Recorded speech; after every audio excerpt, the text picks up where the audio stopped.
반갑습니다. 여러분, 프로토 교수입니다. 스포츠 모든 경기를 매일 분석 및 조합 픽 공유 중에 있습니다. 영상에 공개되지 않는 정보들도 정보방에 입장하시면 확인하실 수 있으니 참여를 희망하시는 분들은 영상 하단 고정 링크를 통해서 아무 조건 없이 자유롭게 참여가 가능하니 많은 참여 부탁드리겠습니다. 또한 가족방 참여 시 초보 베터 분들을 위한 소정의 베팅 지원금까지 제공 중입니다. 훌륭한 분석과 조합 픽까지 매일 제공 중이니 서둘러 하단 고정 댓글 누르신 후 연결되는 페이지 한번 더 클릭하시고 채팅 걸어주시면 상세하게 안내 도와드리겠습니다. 첫 번째 경기는 빌바오 대 지로나 한번 살펴보겠습니다. 아틀레틱 빌바오는 리그에서 9승 5무 8패로 7위의 자리에 있습니다. 홈에서는 6승 2무 3패 16득점 7실점으로 꽤 안정적인 경기력을 보여줬습니다. 그런데 월드컵 휴식기 이후 리그에서 2승 2무 4패로 흐름이 썩 좋지는 않았죠. 강등권인 발렌시아와 카디스에게만 승리를 거뒀습니다. 수비수 이니고 마르티네스, 미드필더 안데르 에레라는 장기 부상 중입니다. 지로나 FC는 7승 6무 9패로 리그 11위입니다. 그런데 원정에서는 1승 3무 6패로 승격팀의 한계를 처절하게 겪고 있습니다. 리그 재개 이후에는 3승 2무 3패를 거뒀는데 강등권 팀들에게만 그것도 홈에서만 승리를 가져왔는데 원정에서는 1무 2패로 크게 부진했습니다. 공격수 발레리와 미드필더 에레라, 수비수 얀 쿠토 등 주전급들의 줄부상도 악재입니다. 역대 5차례 리그 맞대결에서는 아슬레틱 빌바오가 3승 2패로 우위를 보였습니다. 특히 홈 2경기에서는 2대0, 1대0으로 무실점 승리를 거둔 아슬레틱 빌바오입니다. 두 팀 다 리그 휴식기 이후 흐름이 썩 좋지는 않았지만 지로나의 원정 약세가 너무 뚜렷합니다. 아슬레틱 빌바오 입장에서는 부진 탈출의 기회입니다. 빌바오가 이 기회를 놓치지 않을 것으로 예상됩니다. 두 번째 경기는 셀타비고 대 바야돌리드 한번 살펴보겠습니다. 셀타비고는 리그 14위입니다. 셀타는 최근 2경기에서 승리가 없습니다. 특히 이전 리그 경기에서 소시에다드 상대로 선제골을 내줬고 중앙 미드필더인 파피아가 퇴장을 당한 악재가 있었음에도 패하지 않았습니다. 세페로비치의 합류 효과가 아직 크진 않지만 나르센이 선발 공격수로 역할을 해주고 있고 아스파스의 활동량도 20대 시절과 차이가 없습니다. 바야돌리드는 골득실에서 뒤진 15위입니다. 바야돌리드 역시 최근 두 경기에서 승점 1점을 추가했습니다. 베티스에 패했지만 위순위 팀인 오사수나 상대로는 패하지 않았습니다. 그러나 휴식기 이후 원정 약세가 더 두드러지고 있습니다. 웅글라와 사일 나린 등 좋은 선수들을 영입해 전력을 끌어올렸지만 잘하는 홈과 달리 원정에서는 부진합니다. 이 경기는 승점 추가를 위해 수비 라인을 두텁게 하고 나설 것입니다. 바야돌리드가 수비 라인을 탄탄히 하고 경기에 나설 것이기에 저득점 가능성이 높습니다. 아틀레티코에 패하긴 했지만 휴식기 이후 경기력은 확실하게 올라왔습니다. 벨트란과 오스카, 데라토레 등 중원을 장악하며 전방으로 패스를 넣어줄 선수들도 충분한 데다 베테랑 스트라이커 아스파스는 언제든 해결할 수 있습니다. 바야돌리드의 원정 경기력이 떨어지는 점도 감안해야 하며 셀타비고의 근소한 우세가 예상됩니다. 세 번째 경기는 알메리아 대 바르셀로나 한번 살펴보겠습니다.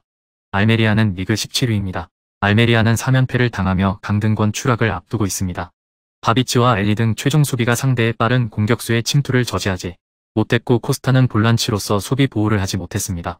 때문에 리그 선두를 상대로 이 경기에서는 펜백을 가동하며 연패를 끊어내려 할 것입니다. 바르샤는 선두를 달리고 있습니다. 바르샤는 한국 시간 금요일 새벽 경기에서 메뉴에 패하며 유로파 16강 진출에 실패했습니다. 레반도프스키의 선제골이 나오며 기분 좋게 경기를 시작했지만 연달아 골을 허용했습니다. 때문에 선두를 달리고 있는 리그와 준결승에 진출한 코파델레이에 집중해야 합니다. 다음 주 중 레알과 코파델레이 준결승 1차전이 있지만 금요일 경기로 시간이 있기에 이번 원정에 로테이션을 가동하지 않을 것입니다. 바르샤가 승리를 챙길 것으로 예상됩니다. 주중 유로파 탈락의 아픔이 있지만 아직 시즌 더블을 할 수 있는 상황입니다. 특히 리그에서는 레알과의 차이를 벌린 상태로 더 달아나려 할 것입니다. 수비적으로 나설 홈팀 상대로 레반도프스키와 안수 파티, 파피냐와 토레스 등이 최전방에 나서 경기 내내 폭격할 바르샤가 리그 연승을 이어갈 것입니다.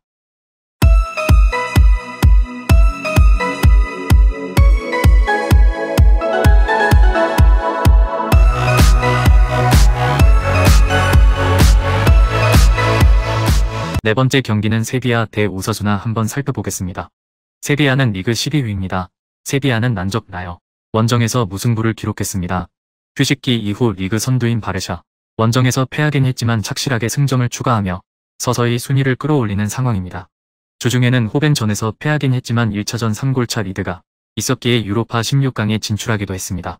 오사수는 가르시아와 아리단, 산체스 등이 버티는 수비 라인은 여전히 리그 정상급 조직력을 보여주며 분전 중이나 키케와 아빌라, 부디미르 등 공격진의 부진이 극심합니다. 홈 이점을 고려해 세비야가 우세해 보입니다. 주중 경기가 있었기에 체력적 부담이 있지만 로테이션을 가동하며 선수들의 체력 관리를 했습니다. 또 홈에서는 최근 3경기에서 모두 클린시트를 기록하며 승리할 정도로 강점이 있습니다. 오사수나가 강점인 수비 위주로 경기를 풀어가겠지만 세비야 원정에서 승점 추가를 하긴 어려워 보입니다. 오사수나가 수비적으로 경기에 임할 것입니다. 다섯 번째 경기는 볼로냐 대 인터밀란 한번 살펴보겠습니다. 볼로냐 FC는 리그에서 9승 5무 9패로 8위였습니다. 홈에서는 5승 3무 3패로 꽤 준수한 성적을 거뒀습니다. 엠폴리, 아탈란타, 몬차 등 엉뚱한 팀에게 종종 발목을 잡혔습니다. 우승부도 대부분 강등권 팀들을 상대로 기록했습니다. 득컵 휴식기 이후에는 4승 1무 3패로 다소 기복이 있었습니다. 주전 수비수, 아다마 수마우로, 슈테판 포시, 공격수 니콜라 산소네, 조슈아 저크지 등이 부상으로 출전이 불가능합니다. 인터밀란은 15승 2무 6패로 리그 2위입니다. 원정에서는 5승 2무 4패로 흐름이 다소 좋지 않았는데 11경기 21실점으로 수비 불안이 심각한 문제점으로 지목됐습니다.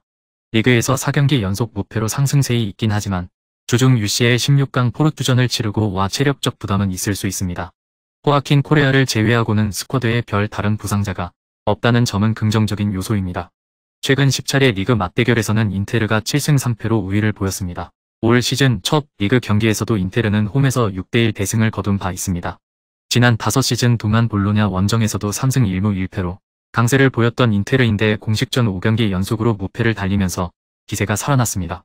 다득점 양상 속 인테르의 근소한 우세가 예상됩니다.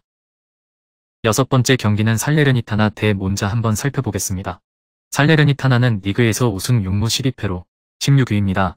홈에서는 3승 3무 6패를 기록 중인데 14득점 18실점으로 공수 균형이 조금 나았는데 월드컵 휴식기 이후에는 1승 1무 6패로 흐름이 썩 좋지 않았습니다. 특히 최근 3경기는 유벤투스, 헬라스 베로나, 라치오에게 무득점 연패를 당했습니다. 주전 수비수 딜런 브로니, 퇴장 징계로 마초키, 파시오, 공격수 블라의 디아가 부상으로 이탈한 점도 악재입니다. AC 몬차는 8승 5무 10패로 리그 11위입니다. 홈과 원정 성적에 큰 차이가 없었습니다. 리그 재개 이후 무패 행진을 달리다가 밀란과의 홈 경기에서 0대1로 패하면서 상승세가 한풀 꺾였습니다. 이 기간 원정 4경기에서는 3승 1무로 유독 흐름이 좋았습니다. 밀란전 역시 경기 내용 자체는 크게 밀리지 않았을 정도로 팀의 기세가 만만치 않습니다. 주전 수비수 아구스투 카를로스가 부상으로 출전이 불가능한 점은 불안 요소입니다. 최근 3차례 리그 맞대결에서 모두 승리를 거둔 몬차입니다. 특히 몬차는 홈과 원정을 구분하지 않고 3경기에서 모두 3득점씩을 기록하면서 공격적인 모습을 보여줬습니다. 리그에서의 흐름도 살레르니타나보다는 몬차가 더 낮고 핵심 선수들이 부상으로 빠진 살레르니타나가 승리할 가능성은 높지 않습니다. 다득점을 우선 고려해야 할 것으로 예상됩니다.